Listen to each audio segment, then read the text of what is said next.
네, 오늘 거의 당잠사입니다. 당신이 잠든 사이 전해진 소식들 확인해 보시죠. 바로 뉴욕 증시 먼저 가겠습니다. 자, 열어볼까요? PPI 공개가 됐습니다. 일단 물가지표하고 노동지표 체크를 해보셔야 되는데요. 어제 소비자 물가지수에 이어서 이번에 공급자 물가지수도 2년 만에 최소폭으로 내려왔습니다. 헤드라인 수치는 2.3% 예상을 대부분 밑돌았고요. CPI도 오랜만에 4자 앞에 봤잖아요. 그래서 시장에서는 물가가 어느 정도는 잡히고 있구나라고 해석할 만합니다. 물론 아직 근원 물가가 좀 아쉽긴 한데 PPI는 도매 물가, CPI는 소매 물가 이렇게 이해를 하시면 되겠습니다. 이것과 함께 발표된 게 신규 실업수당 청구 건수인데 주간 단위로 발표를 하죠. 이것도 1년 만에 최고치입니다. 실업자가 수당을 타는 그 건수인데 26만 4천 건 나왔습니다. 그 전주보다 한 2만 2천 건 증가했고요. 이보다 사실 더 중요한 건 2주 이상 연속해서 수당을 타는 사람이 얼마나 되는가. 이제 계속 실업수당 청구 건수인데요. 전주 대비했을 때 12,000건 증가하면서 이번에 181만 건까지 나왔습니다. 뜨거울 줄 알았던 고용시장이 이제 차분하게 완화되는구나. 시장은 이렇게 봤습니다. 고용 건수가 좋지 않으면 그만큼 소비자들의 소비 욕구가 떨어지니까 또 이것이 이 물가를 크게 자극하지 않을 것이라는 논리입니다. 크게 봤을 때는 일단 물가도 잡히고 고용시장도 어느 정도 냉각의 징후를 보이니 굳이 금리 세게 안 올려도 되겠구나라는 이제 긴축 요인의 약화로 볼 수 있는데요. 또 다른 한편으로는 물가가 떨어지는 건 어느 정도의 소비 욕구가 줄어드는 걸 의미하는가? 이렇게 신규 실업수당 청구 건수도 계속 올라가는데 그럼 앞으로 경기가 안 좋아질까? 라고도 해석 가능합니다. 이 두 가지 요인이 간밤 다 이제 반영이 되면서 긴축 요인 약화로는 나스닥 지수의 상승으로 경기 우려감으로는 다우 지수 하락으로 나왔습니다. 그리고 경기에 대한 우려를 키웠던 건 사실 이날 은행 이슈가 다시 고개를 들었기 때문입니다. 다음에 파산하는 게 팩웨스트인가라고 우려감이 계속 나오고 있다는 점 체크해드리고 있죠. 이제 그 우려감이 점증되고 있는 게 간밤 이번 주 예금액을 공개했습니다. 확실히 지난주 대비했을 때 한 9.5% 인출된 것으로 잡히고 있는 상황입니다. 중소지역은행에서 괜찮을 줄 알았던 예금의 인출 상황이 다시 나오는구나라는 우려를 자극하면서 장중에 주가는 30%까지 밀리기도 했습니다. 종가 22% 약세로 마무리가 되면서 전반적으로 경기 둔화에 대한 우려감, 주변 지표까지 영향을 미쳤습니다. 사람들이 소비를 많이 안 하고 경기가 안 좋으면 산업재가 많이 필요 없다라는 그런 개념이죠. 국제유가 떨어졌고 구리도 크게 밀렸습니다. 닥터코퍼라고 불리는 구리는 여러 가지 산업에 다 필요한 그런 소재죠. 구리뿐만이 아니라 다른 산업재, 알루미늄 같이 밀리는 현상이 나왔고요. 통화정책에 민감한 2년물 국채금리 낙폭보다 경기에 더 민감한 10년물 국채금리가 크게 빠졌다는 것을 보면 여기에다 우려감이 반영됐다는 걸 확인해 보실 수 있습니다. 업종별 반응도 뚜렷했습니다. 경기와 맞닿아 있는 구리 관련 섹터, 산업재 관련 기업들이 크게 밀렸고요. 그리고 인프라 관련해서 전기 설비와 건설 관련 기업들의 약세가 두드러졌습니다. 3대 지수의 흐름 말씀드린 것처럼 다우 지수 0.66% 밀렸고 나스닥 지수만 0.18% 올랐습니다. 조금 전에 속보로 들린 내용인데요. 원래 오늘 밤에 현지 시간 금요일 다시 부채 한도 추가 협상하기로 했던 게 결국 미뤄졌다고 전해지고 있습니다. 다음 주까지 이제 연기한다고 보도가 되고 있기 때문에 이 점도 참고해 보셔야겠고요. 역시나 부채 한도라는 것은 지속된 잠재적인 불확실성 요인이 되겠습니다. 자, 보시면 이 굉장히 특이한 현상이 나타나서 한번 정리를 해보고자 하는데 역사적으로 미국 증시 안에서 이 불균형이 최악의 상황을 걷고 있습니다. S&P 500 지수에서 시총 탑 10 기업들이 어느 정도 비중을 차지하는가 쭉 정리를 해봤는데요. 좀 극심하다고 알려져 있었던 1980년대에도 25.6% 차지했습니다. 그리고 대부분 한 10%대 왔다 갔다 하면서 차지하는 모습이었는데요. 지금은 탑 10 기업들이 29%를 웃돌고 있습니다. 그중에서도 탑5 기업의 비중만 따로 정리를 했는데요. 탑2, 이 두 개 종목, 애플과 마이크로소프트만 하더라도 14%나 차지하고 있습니다. 종목의 쏠림이 대단하다는 거겠죠. 지금 나스닥 지수가 상승하는 그 기여도도 단 몇몇 종목군만 끌어올린다는 현상을 나타냅니다. 시장 매크로 이슈 불안하고 그 안에서 갈 곳 없는 자금이 몇 곳에만 쏠리고 있다는 걸 방증하기도 합니다. 그 종목별 반응 보셔도 히트맵 나와 있습니다. 이게 사이즈가 큰 걸수록 시가총액이 큰 종목이죠. 딱 몇몇 개 기업만 상승했습니다. 구글 그리고 아마존, 테슬라 정도의 상승이고 메타 1%의 추가 상승 이 정도가 나왔습니다. 테슬라의 상승은 머스크가 트위터 CEO 사임한다는 소식으로 시장을 좀 환호했고요. 이건 개별 이슈로 보셔야겠고요. 유니티 소프트웨어는 메타버스 테마주죠. 여기에서 실적과 가이던스 생각보다 괜찮아서 이 종목도 급반등을 하면서 메타의 주식 강세로 이끌었고요. 메타버스 테마주가 동반해서 강세 흐름을 보였습니다.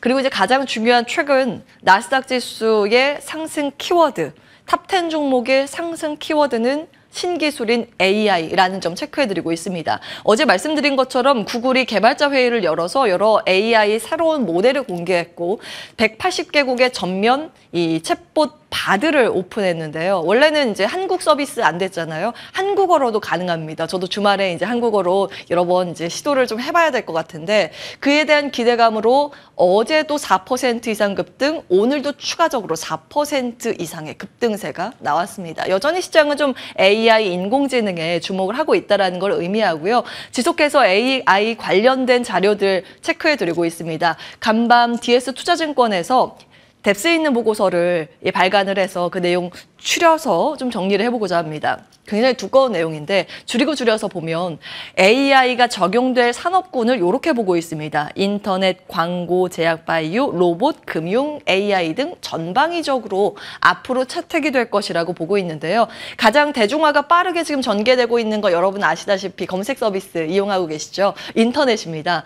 이쪽은 단기적으로는 그러니까 지금 당장은 코파일럿, 이제 업무 보조를 하는 성격이 있지만 요약을 한다던가 번역이나 교정 요거 정도 하고 있지만 중장기적으로 봤을 때 이 소프트웨어의 제조업까지 확장 가능성을 이야기하고 있습니다. 지금 현황을 보면 챗GPT를 서비스하고 있는 마이크로소프트가 가장 앞서고 있고 구글이 추격을 하고 국내에서는 네이버, 카카오도 준비 중이라는 코멘트 내놓고 있습니다. 광고는 아실 것 같아요. AI 입혀서 고객들의 취향 저격으로 더 많은 소비를 이끌어낸다. 이런 내용이고요. 제약 바이오 쪽이 중요합니다. 핵심은 비용 절감인데 지금 건강보험 재정이 악화되고 있습니다. 그래서 각국에서는 약가 규제의 방향으로 갑니다. 미국도 그렇고 우리나라도 마찬가지죠.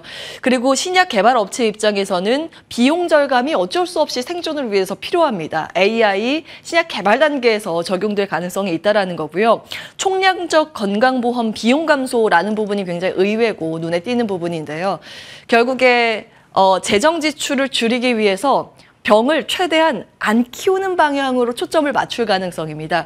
그러면서 예방과 예측에 주목을 하는 논리. 그 가운데 우리나라는 이제 이 레포트에서 루닛을 다루고 있는데요. 2월부터 이 의료용 AI 루닛에 대해서 좀 말씀드린 바가 있습니다. 잠시 후에 따로 보도록 하고 로봇 같은 경우에는 앞으로는 그 인간과의 맥락을 이해하는 상호 그 교류 단계로 갈 것이라고 봤고 금융은 현재 조금씩 도입이 되고 있는데 내년 이후로 본격적으로 개화가 될 것이라고 예상을 했습니다.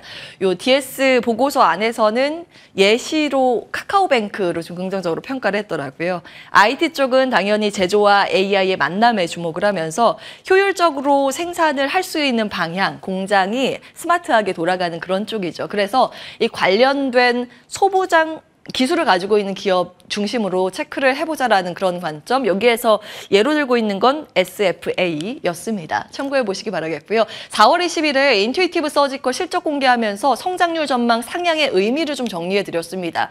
요게 수술용 로봇 만드는 회사인데 우리나라는 딱 연관돼 있는 기업이 적어서 다른 쪽으로 투자의 관점 아이디어 정리해 드렸는데요. 웨어러블 기기라든지 임플란트 그리고 의료용 AI 이쪽으로 봤을 때 FDA 인허가 현황으로 상장 기업은 루닛과 뷰노에 대해서 체크를 해드렸습니다. 그리고 어제 식약처에서 4월 의료제품 허가 공시가 나와서요. 추가 내용 업데이트만 좀 해드리겠습니다. 두 기업이 이번에 허가를 새로 받았는데 뷰노의 치과 영상 검출 진단 보조 소프트웨어 그리고 웰트라는 기업인데요. 삼성전자의 스핀오프로 나와서 상장은 아니고 스타트업 기업입니다. 인지치료 소프트웨어를 담당해서 이 부분이 좀 허가받았다는 점 업데이트 같이 해드리겠습니다. 자, 자료 옮겨서 추가적인 아이디어 정리해 보겠습니다. 어제 시장 좀 볼 텐데 지수 상황으로는 아쉬웠습니다. 특히 장 막판에 힘이 없는 그런 모습이었는데요. 코스닥 지수 0.6% 밀렸습니다만 코스피와 코스닥 시장 모두 하락 종목수보다 상승 종목수가 많았습니다. 그러니까 질적으로는 그렇게 나쁘지 않은 흐름이었다는 걸 가늠해 볼 수 있습니다. 그러니까 몇몇 기업의 쏠림으로 좀 내려갔다라는 걸 의미하기도 하는데요. 매크로적으로는 옵션 만기에서 수급 불안이라는 평가고 중국의 4월 물가지표 둔화라서 중국에 대한 기대감 접어야 되는가 또 일정 정도 자리에 있습니다. 근데 글로벌 지금 IB 쪽에서는 이렇게 상황이 좋지 않으니 중국에서 재정 확장 정책, 부양 정책을 꺼내들 것이다. 이런 분석도 나오고 있습니다. 어찌되었든 어제 코스닥 지수에 하방 압력을 가했던 이슈는 에코프로 그룹주의 약세가 좀 있었죠. 이슈가 있었습니다.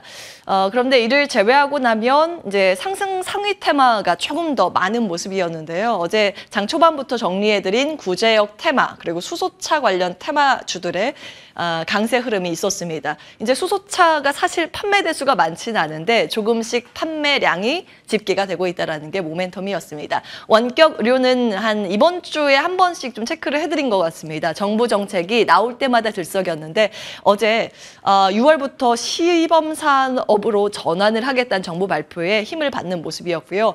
방사는 루마니아와 국방 협력 논의 소식입니다. 추가적으로 수주 소식이 들려오는지는 꼭 확인이 필요해 보입니다. 원자력 테마도 모처럼 만에 들썩이는 모습 어제의 흐름이었습니다. 시간외 거래에서 움직였던 특징주 가운데 실적주 정리하겠습니다. 엔터가 눈에 띄었습니다. 장 마치고 YG엔터테인먼트 실적 공개가 되면서 시간 외 거래에서 9% 이상 급등세를 보였습니다. 어제 YG플러스의 실적을 좀 정리해드렸었죠. 당시에 또 주가의 흐름이 좋았고 실적이 빠졌네요. 사실 YG플러스의 실적 자체가 워낙 좋게 나왔기 때문에 모회사인 YG엔터테인먼트의 실적이 잘 나올 것이라고 추측 가능한 부분이었습니다. 여기는 이제 음원 유통사인데 음원 유통 가운데에서도 뉴진스도 있죠. 그 하이브의 뉴진스인데 유통만 이 회사가 담당을 하고 있습니다. 근데 YG엔터 자체 소속 가수의 활동이 정말 잘 하고 있는 것으로 집계가 됐죠. 이익이 작년보다 5배가 나왔습니다. 예상했던 것보다 2배 서프라이즈가 나온 거고요. 하이브 같은 경우는 이제 과거에 엔터 기업 가운데 가장 먼저 실적 발표를 했는데 BTS 없어도 사상 최대가 나왔었고 SM은 어제 장중에 발표가 됐습니다. 좀 아쉬운 부분은 영업이익률이 이 2개 분기 만에 하락세를 보였는데요. 사실 이건 경영권 분쟁에 49억 원 사용했기 때문에 그렇게 분석이 됩니다. 요거를 만약에 없다 손치고 이익에 반영을 해서 계산을 하면 200억 원 조금 넘죠. 그래도 순서대로 보면 이익 기준으로 하이브, YG엔터, SM 순으로 이익을 남겼다. 이렇게 정리가 됩니다. JYP엔터는 15일에 실적 발표가 있는데 이것이 또 어떻게 나오는지 많은 이제 시장 참여자들의 관심권이 될 것 같습니다. 그 밖에 시간 외 엔터 특징주는 큐브엔터, 아이들 컴백 예정으로 2%의 강세를 보였습니다. 이건 지금 SNS상에서 또 거론이 되는 이슈라서 또 흥미로운 내용이라서 정리를 해보겠는데요. 2019년도에 JYP 박진영 대표가 브리핑할 때 이런 이야기를 했습니다.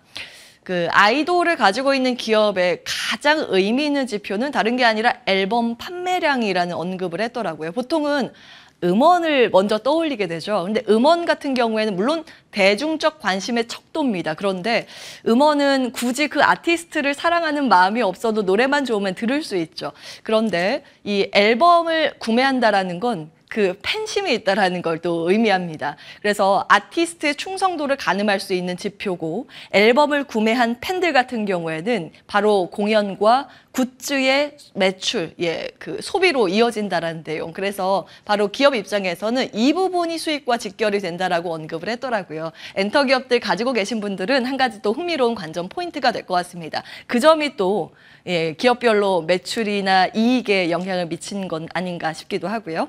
자, 6시 정도에 MSCI 지수 정기 변경 발표가 됐습니다. 조금 전에 들려온 소식이고요. 5월 12일에 종목 발표가 됐고 지금 됐고요. 5월 31일에 지수 리밸런싱 종가 기준으로 돼서 실제로 거래되는 건 6월 1일입니다. 보통 이 MSCI 편출입 종목을 체크하는 이유는 그 리밸런싱 당일을 기준으로 그 전까지 1개월의 수익률이 대단했기 때문입니다. 그리고 빠지는 종목은 그 리밸런싱 이후에 굉장히 크게 밀렸기 때문에 그 리스크 요인은 좀 같이 체크를 해보실 필요는 있습니다. 예상하지 못했던 종목 가운데 이번에 편입된 목록에는 포스코 인터내셔널이 있고요. 그 밖에 KT, 한화, 에어로스페이스, 코스모 신소재가 포함이 됐습니다. 편출 기업은 따로 보시기 바라겠고요. 자, 보시면 한국투자증권에서 바로 퀀트 분석을 냈습니다. 추종하는 금액이 어느 정도인지도 또 가늠해서 보시면 좋을 것 같습니다. 쭉 한번 보시고요. 이런 그 MSCI 추종지수 인덱스의 수요를 우리가 보는 이유는 굉장히 큰 IB 기업이죠. 이 회사가 한국을 대표하는 기업이 어디인가를 참고해서 다른 IB 기관들이 또 그것을 같이 편출입을 하기 때문에 봅니다. 일종의 이제 맛집 지도라고 저는 표현을 하는데요. 맛집 지도, 유명한 회사에서 맛집 지도를 내면 여기가 맛있구나 하면서 여행자들이 그쪽으로 방문을 하게 되잖아요. 그래서 일종의 이 추종하는 인덱스 자금들이 있습니다. 그에 대한 이제 기대감 때문에 편입 기업에 대해서 관심이 높은 편인데, 다만 1월에 말씀드린 것처럼 최근 들어서는 이 자료들이 굉장히 빠르게 공유돼서인지 과거에 비해서 편출입 사전 베팅 추세가 조금 이른 상황입니다. 현대중공업 사례 그때 이제 말씀을 드렸는데 리뷰 발표일이 5월 14일이었습니다. 그리고 리밸런싱은 5월 31일. 보통은 리밸런싱까지 주가 상승이 이어졌는데요. 근데 이번에는 4월 19일 주가 피크가 먼저 나왔습니다. 베팅이 조금 더 일렀다라는 거죠. 그렇기 때문에 이런 그 자금의 빠른 순환, 이동 이런 것들은 감안하시면서 함께 보셔야겠습니다. 자, 오늘 걸 당잠사 오늘은 여기까지입니다.